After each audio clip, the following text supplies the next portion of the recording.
넷째 날 되었습니다. 주님께서 주간 첫째 날부터 저희를 잘 지켜보아하시고 인도해 주시고 모든 필요를 채우시고 무엇보다도 주중에 저에게 주님을 향한 마음과 또 기도할 수 있는 마음을 주셔서 저희가 이곳에 모였습니다. 주님, 먼저 우리 주 예수 그리스도의 보배로운 피로 저희를 정결케 하시므로 저희가 산 희생물로 드려지기에 합당하게 하시고 주님 연락하시며 무엇보다도 들려주시는 말씀을 깊이 깨닫고 말씀을 통해 주님을 더 깊이 알아가는 귀한 시간이 되게 하시며 주의 뜻에 합당한 기도로 주님을 영화롭게 하고 우리 모두에게도 큰 유익과 복을 허락해 주시기를 주 앞에 간절히 간구합니다. 심히 무지하고 무능하고 무력함을 고백합니다. 주님의 도우심 없이 사역을 수행할 수 없음을 아시오나 주님께서 약속하신 대로 능하게 하신다는 약속을 신뢰하고 또 주님의 약속대로 모든 진리 가운데로 성령께서 인도해 주셔서 이 말씀의 사역을 통해 아버지를 영화롭게 하고 우리 모두에게 큰 축복이 되도록 역사해 주시기를 간절히 간구합니다. 이런저런 사정을 참석지 못한 모든 지체들을 기억해 주시고 어디에 있든지 그들을 지켜 보호해 주시기를 간절히 간구드리고 동일한 은혜로 채워주시기를 간구합니다. 이 시간을 통해서 홀로 영광 얻으시기를 간구드리고 이 시간을 아버지 손에 온전히 부탁드립니다. 모든 말씀을 우리 주 예수 그리스도의 이름으로 기도하옵나이다. 아멘.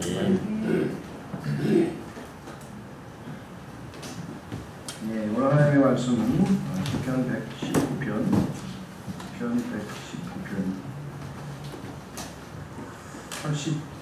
97절서부터죠.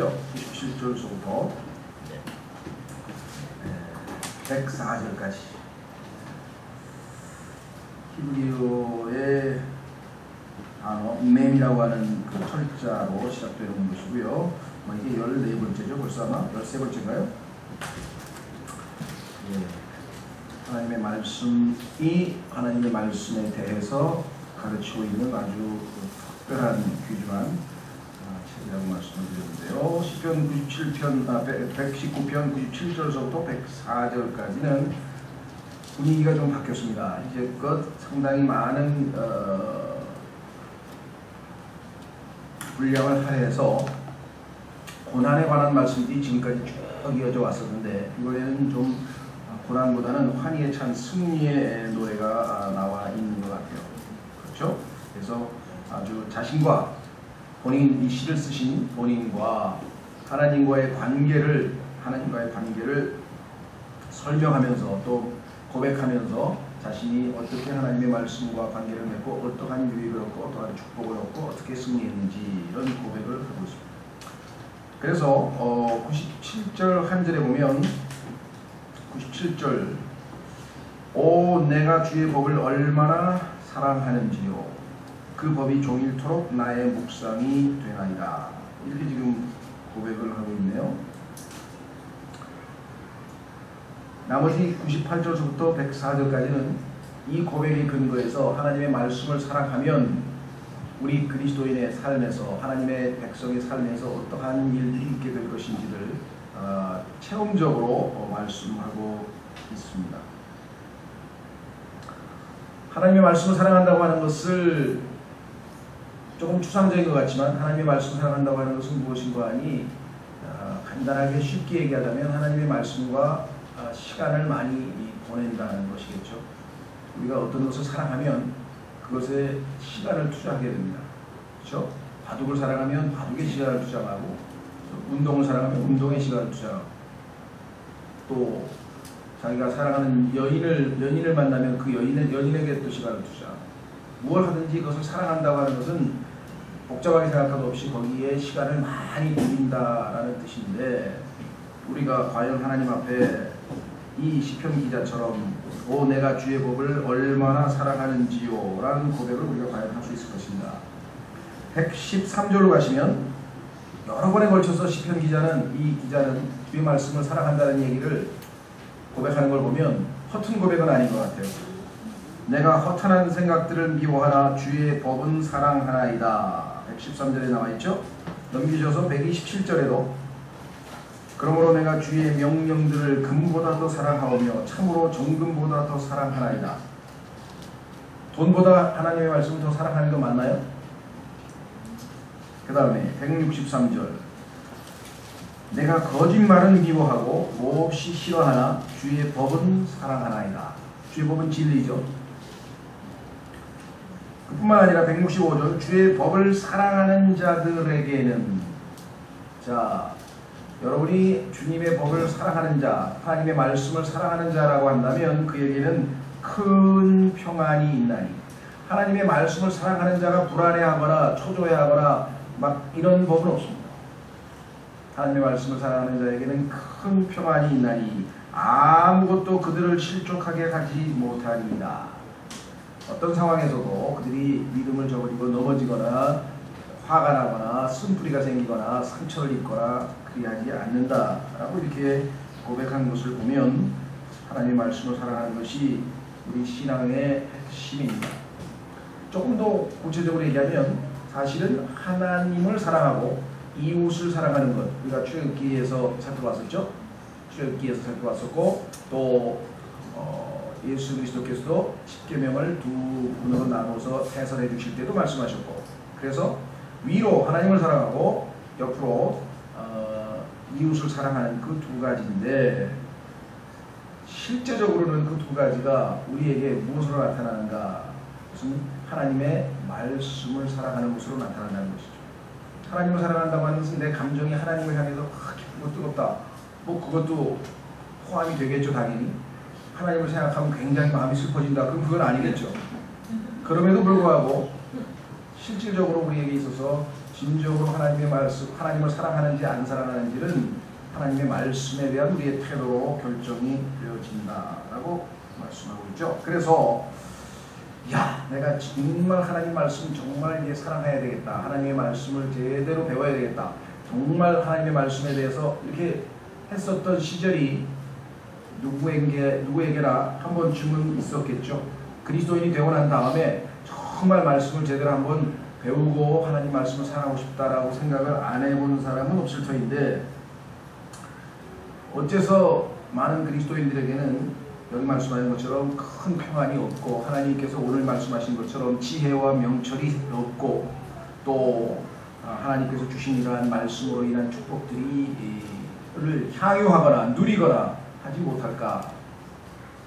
그것은 뭐냐면 두 번째 고백이 없기 때문입니다. 내가 주의 법을 얼마나 사랑하는지요. 감정적으로 그랬었던 한 순간이 있었을지 모르나 그 법이 종일토록 나의 묵상이 되나이다. 아침에 일어나서 큐티를 하는 사람도 있고, 뭐 점심때 또 묵상하면서 또 시간을 보내는 사람도 있겠고, 또 이 큐티용 책자를 또 전철을 타고 가면서 읽는 사람도 있겠고, 하여간 하나님의 말씀에 대해서 어느 정도 하루에 한 페이지씩 성경을 읽는 사람도 있겠고, 나름대로 하는지 모르지만 이 시편 기자처럼 하루 종일토록 나의 묵상이 되나이다. 하나님의 말씀을 항상 종일토록 묵상하고 있다라고 하는 이 마음 자세가 과연 우리에게도 있는 것이냐, 우리가 생각해 봐야 할 일이다라는 것이겠죠. 그렇죠. 자, 그래서 내가 주의 법을 얼마나 사랑하는지요 라고 하는 고백은 많은 사람들이 했지만 그 다음은 진실되게 고백을 잘 못해요. 그 법이 종일토록 나의 묵상이 되나이다. 그렇습니까? 종일토록 눈에 살다 보면은 하나님의 말씀을 묵상하는 시간이 도대체 얼마나 돼요?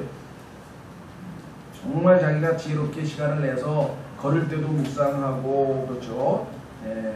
또 하여간 틈틈마다 계속 그 하나님의 말씀을 묵상해서 그 말씀이 하루 종일 우리의 삶을, 생각을, 우리의 언어를, 모든 걸 지배할 수 있도록 할 때, 그것이 성경에서 말하는 하나님의 말씀을 진정으로 사랑하는 것이다. 자, 그렇다면 이와 같이 하나님의 말씀을 진정으로 사랑하고 묵상하고 자기의 것이 되게 하는 삶을 살면 어떤 일이 우리에게 주어집니까? 두 가지 유익을 얻을 수 있다. 첫째는 98절, 주의 명령들이 항상 나와 함께하고 주께서 그것들을 통해 나를 내 원수들보다 지혜롭게 하셨나이다.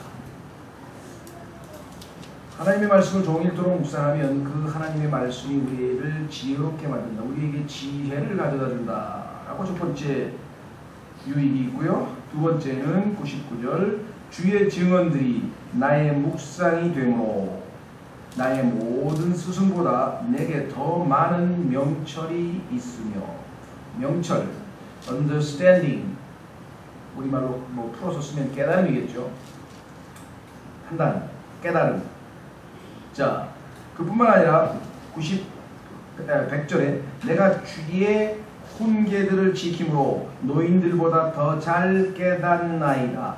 이 깨닫나이다 하고 명철은 영어로는 단어가 같아요. 하나는 명사고 하나는 동사인데 우리말로는 이렇게 따로 그래서 명철하고 깨닫는 게 다른 것 같지만 영어로는 understanding, understand 이렇게 돼 있죠. 예, 그러니까 98절서부터 100절까지에는 하나님을 말씀을 진정으로 사랑하고 종일토록 묵상하고 간직하고 하는 사람에게는 하나님께서 영적인 복을 주시는데 그 복이 뭐냐? 원수들보다 더 지혜롭게 해준다 했고요. 그뿐만 아니라 스승보다 더 많은 명철이 있고 스승보다 지식은 더 많이 없을지 모르지만 그렇죠? 스승이 더 많은 책을 읽고 더 많은 정보를 가지고 있어서 지식은 스승이 가지고 있을지 모르지만 그 지식을 활용해서 하나님을 영화롭게 하고 참 기쁨을 얻을 수 있는 지혜는 하나님께서 제공해 주신 것이다 이 말이죠.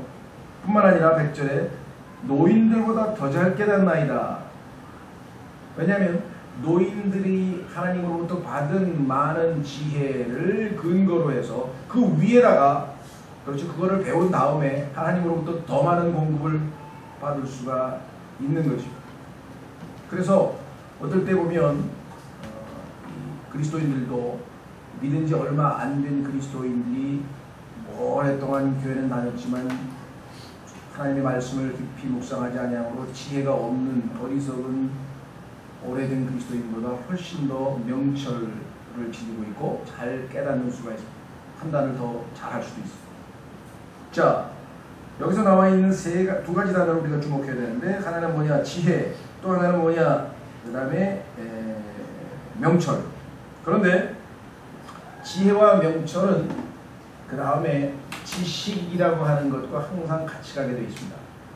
세 가지가 항상 붙어 다녀요. 이 세 가지는 따로 띄어서 설명할 수가 없어요. 자, 한번 확인해 보겠습니다. 잠언 2장으로 가시면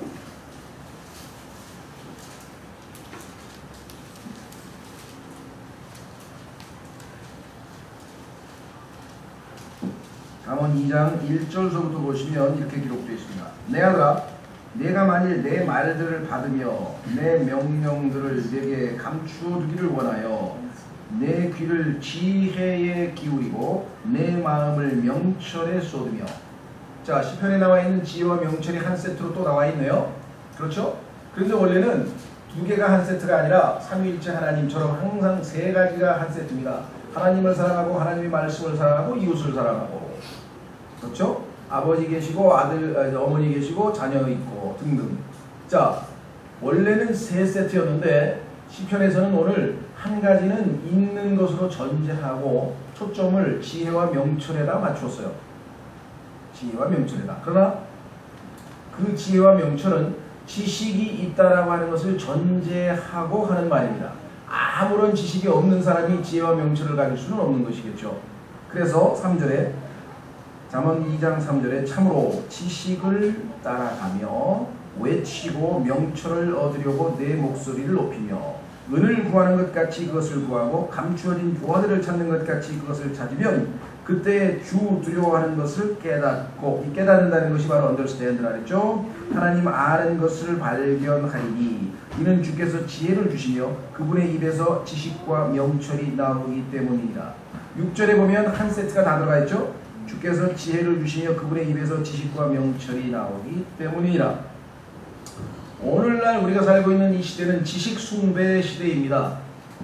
그래서 누가 인터넷을 많이 뒤져서 옛날에는 도서관에 가서 책을 뒤져가지고 자료들을 뽑아가지고 남들이 갖고 있지 않는 많은 지식들을 이렇게 섭렵한 사람들, 그렇죠? 그래서 그 지식을 가지고 있는 사람들이 박사학위도 받고 장관도 되고 다 이렇게. 근데 왜? 똑똑한 그런 지식을 가지고 있었던 교수들이라든가 또 그러한 대단한 이 지식의 소유자들이 실제적으로 행정부에 들어가서 장관을 한다든가 어떤 직책을 수행할 때 보면 그리 큰 성과가 안 나오는 경우도 있어요. 그래서 왜냐? 명철이 없어서 그래요. 그 사람은 지식은 많은데 명철은 없어요. 지식을 가지고 무엇을 할 것인가, 그 자기가 가지고 있는 정보, 많은 정보를 가지고 무엇을 할 것인가를 판단하는 그것이 명철입니다. 깨닫는 거예요. 그런데 더 나아가서 그 지식과 명철을 언제 어떻게 적용해서 하나님을 기쁘시게 하고 영화롭게 할 것인가, 이것이 지혜예요. 지식으로 치자면 노인들이 훨씬 많고 스승이 훨씬 많습니다. 우리보다. 왜? 장기간 오랫동안 많은 정보를 가지고 있기 때문에. 그렇죠? 마귀하고 우리하고 정보의 양에 있어서는 마귀를 당할 수가 없어요. 6,000년 동안 마귀는 성경에 대해서 능통한 사람이에요. 성경에 보니까 마귀에게는 지혜가 없습니다. 왜냐하면 지혜는 주를 두려워하는 것이기 때문에. 마귀는 주님을 두려워하지 않는다라고 성경에 써있죠. 그런 교만한 거죠. 주를 두려워하는 것이 바로 지혜라, 이렇게 되어 있어요. 그 다음에 악으로부터 떠나는 것이 명철이라 그랬어요.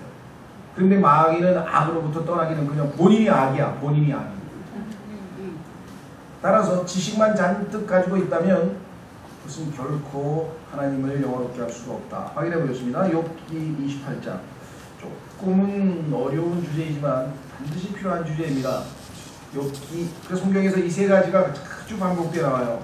지식과 지혜와 명철.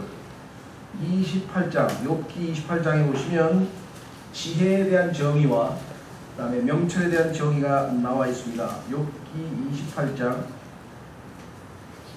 28절. 욥기 28장 28절. 찾았습니까? 또 사람에게 이르시기를 보라, 주를 두려워하는 것이 곧 지혜요, 악에서 떠나는 것이 명철이니라 하셨느니라. 그러니까 지혜라고 하는 것은 정보를 잔뜩 쌓아가지고 학교 가서 중학교 졸업, 고등학교, 대학교, 대학부, 뭐 박사 뭐 이렇게 해가지고 이거는 지식을 얻은 거예요. 지식을 잔뜩 쌓아주는 거잖아요. 그렇죠? 근데 그 지식을 가지고 무엇을 할 것이냐? 예? 히틀러 같이 그 지식을 가지고 나라를 독재로 만들어가지고 게슈타포를 만들어가지고 유럽을 전쟁을 일으키고 이런 사람도 있잖아요. 지식을 가지고 못된 짓 한 사람이 지금 어디 한둘입니까? 우리 지구상에. 그 사람들은 명철이 없는 거예요. 왜? 악에서 떠나는 게 명철인데 악에서 안 떠나고 악한 짓을 했잖아요. 그렇죠? 예.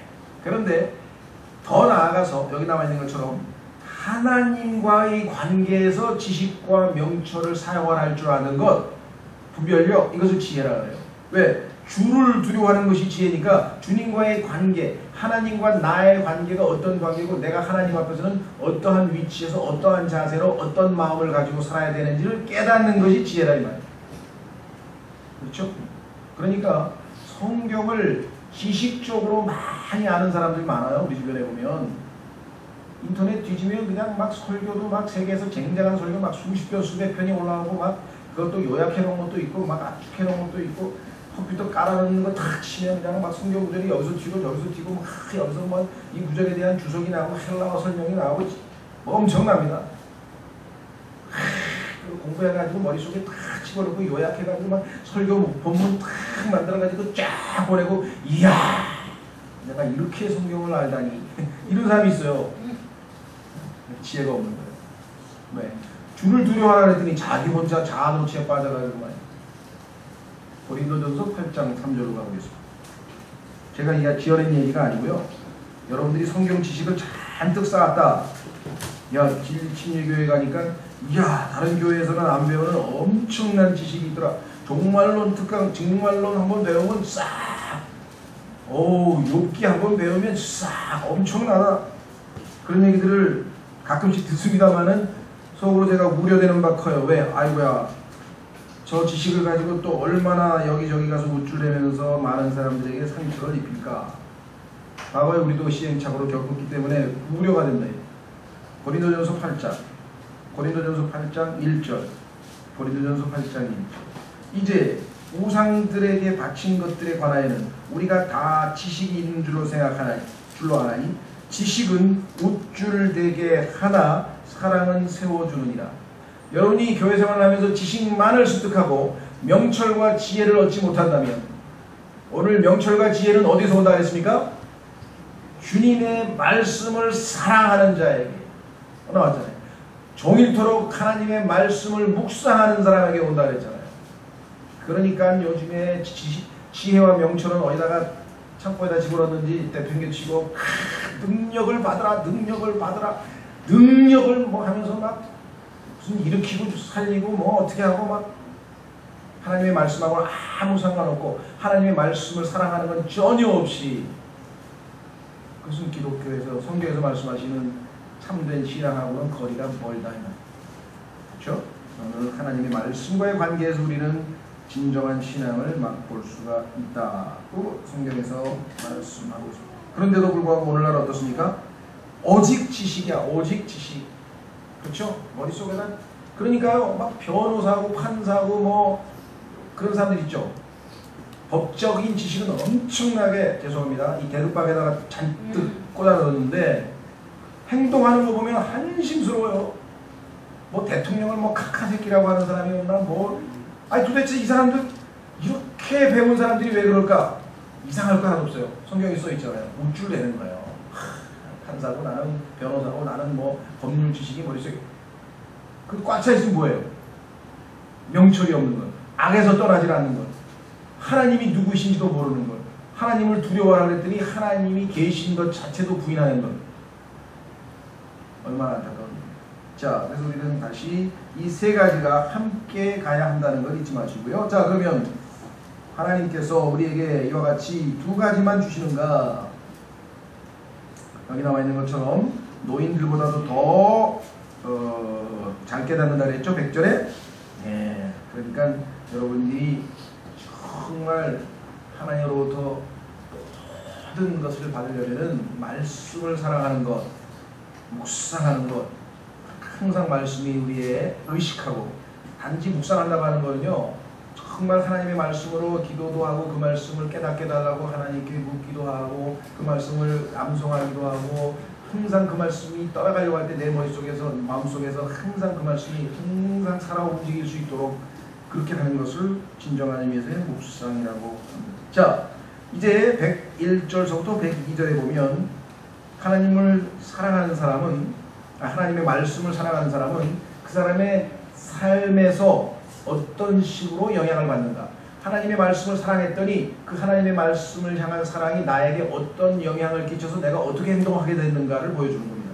101절 보시면 내가 주의 말씀을 지키려고 내 발을 삼가 모든 악한 길에서 떠나게 하였사오며.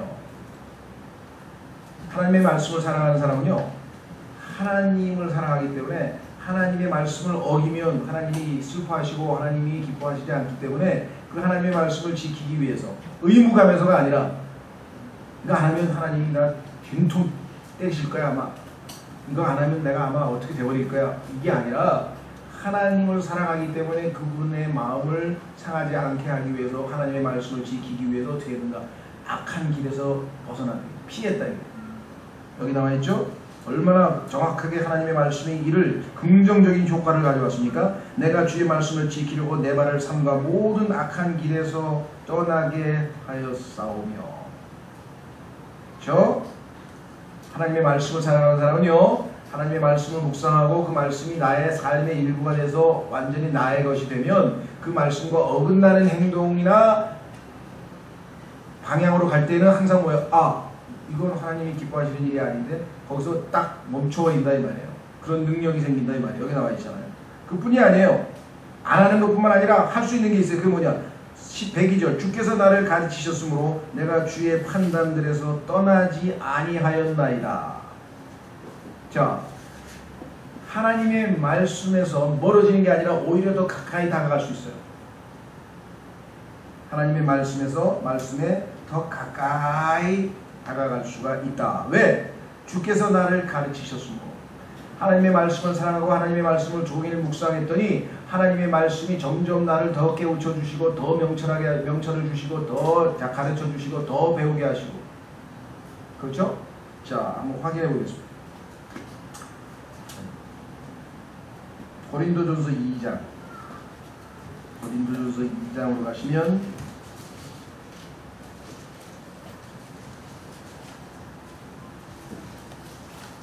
고린도전서 2장.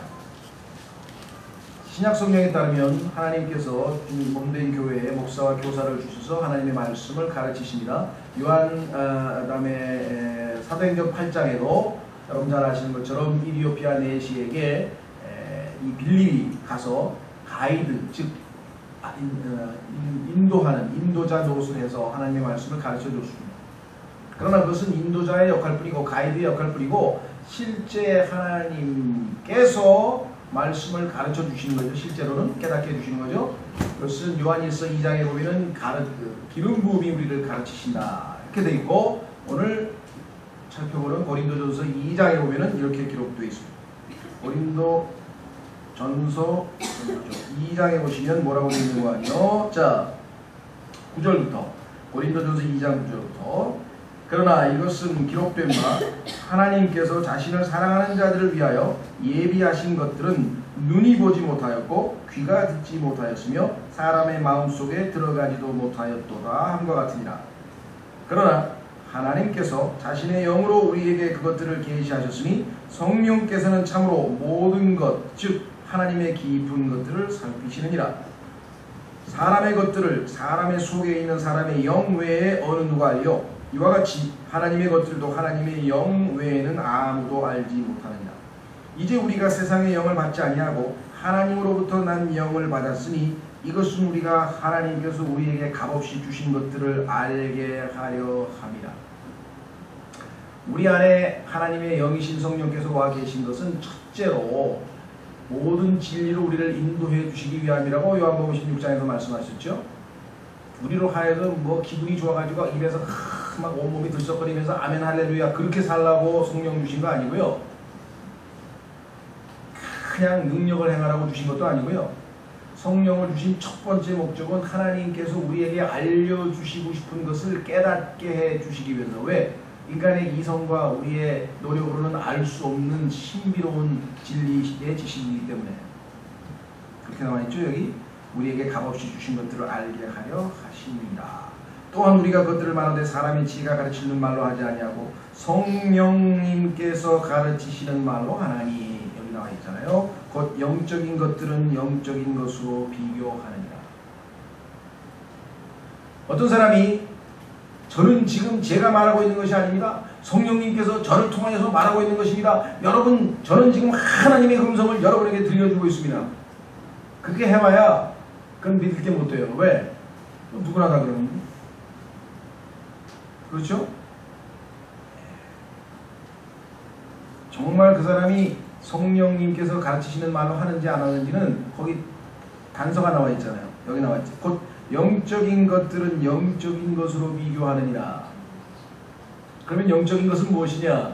요한복음 6장 63절에 내가 너희에게 이르는 말들이 곧 영이요 생명이라. 하나님의 말씀을 하나님의 말씀으로 비교해서 보십시오. 여기 하나님의 말씀이 이렇게 이 말씀을 설명하고 있지 않습니까? 이 말씀을 이렇게 설명하고 있지 않습니까? 그래서 말씀을 말씀으로 풀어서 설교하고 가르치면 그건 성령님께서 하시는 거고, 제가 어제 밤에 3시간 기도하는데 하늘에서 구름이 몰려오더니 내 위에 성령이 충만하게 임해서 오늘 여러분에게 제가 싹 쏟아놓고 있는 이 말씀입니다 라고 해봐야 헛소리고 안 속는다 이 말이에요. 그렇죠? 전부 다 그냥 조금 목소리 높이고 그냥 음성 조금 변경시키면 그냥 와 대단한 사람 나타났나 보다. 계룡산에서 100번 성경 읽을 때 뭐 1000번 읽을 때 뭐 별 사람이 다 나타나요. 1000번을 읽으면 뭐하고 100번 읽으면 뭐하냐. 하나님께서 써주신 대로 안 하는. 그렇죠? 그 성경을 펴서 성경으로 찾고 성경으로 찾고 성경으로 찾고 그게 설교고 그게 성경 공부예요. 예수님께서 하신 게. 그렇죠? 자, 그래서 오늘 여기 가르친 것처럼 102절에 시편 119편 102절에 주께서 나를 가르치셨으므로 이와 같이 하나님으로부터 하나님의 말씀을 배웠다면 여러분과 저에게는 어떤 영향이 나타나는가? 주의 판단들에서 떠나지 아니하였나요? 이 말씀을 놔두고 베드로의 고백처럼 생명의 말씀이 여기 있사온즉 제가 어디로 가리이까? 베드로야 너도 가겠느냐? 무슨 말씀을 제가 어디로 가겠습니까? 그렇게 말씀했죠. 자, 그래서 우리는 이제 마지막 절에 와 있습니다. 마지막 절이 아니고 103절에 와 있습니다. 그렇죠? 자, 이와 같이 하나님께서 97절에 주의 말씀을 사랑하는 사람은 어떠한 사람이냐? 온종일 주의 말씀을 묵상하는 사람이다 라는 걸 가르쳐줬고, 주의 말씀을 사랑하면 지혜와 명철을 하나님이 축복으로 선물로 주신다는 것도 우리가 98절에서 100절까지 살펴봤고, 101절 102절에서 하나님의 말씀을 사랑하는 사람은 그 사랑이 그의 인생에 어떤 영향을 끼쳐서 어떤 행동을 하게 되는지도 살펴봤고, 그렇다면 이제 마지막 두 구절에서 우리는 무엇을 배울 수 있는가? 한 번 경험하고 끝나는 일이 아니다.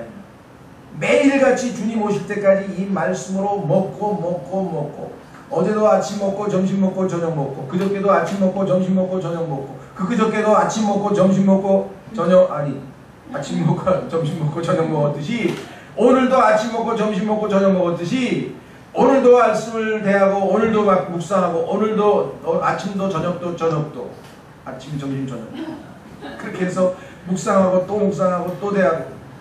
여기 나와 있잖아요. 103절. 주의 말씀들이 내 입에 어찌 그리 단지요 참으로 내 입에 꿀보다 더 다니이다. 여러분이 건강하다는 거는요, 아침 먹었는데 조금 있으니까 또 배가 고파, 막 식욕이 그냥 와 먹고 싶어, 그냥 뱃속에서 꾸르르 빨리 먹자 그래. 에? 그쵸? 7시에 먹었는데 또 12시 되니까 또 먹어야 돼. 5시간 있다 5시 되니까 또 먹어야 돼. 에? 조금 일하니까 10시쯤 돼가지고 야식을 또 더 먹어야 돼. 엄청 건강한 사람이에요. 그렇죠? 식욕이 있어요. 식욕이. 야! 주일날 오전에 와서 10시에 성경 공부해서 11시에 설교 들었어, 또 교제했어, 또 2시에 성경 공부해서 끝나고 또 교제했어, 집에 가기 전에 또, 그렇죠? 수요일날 와서 또 했어, 뭐 토요일날 와서 또 했어. 그래도 막 더 알고 싶은 이런 욕망이, 갈망이 생겼다. 그건 하나님의 말씀이 달기 때문에.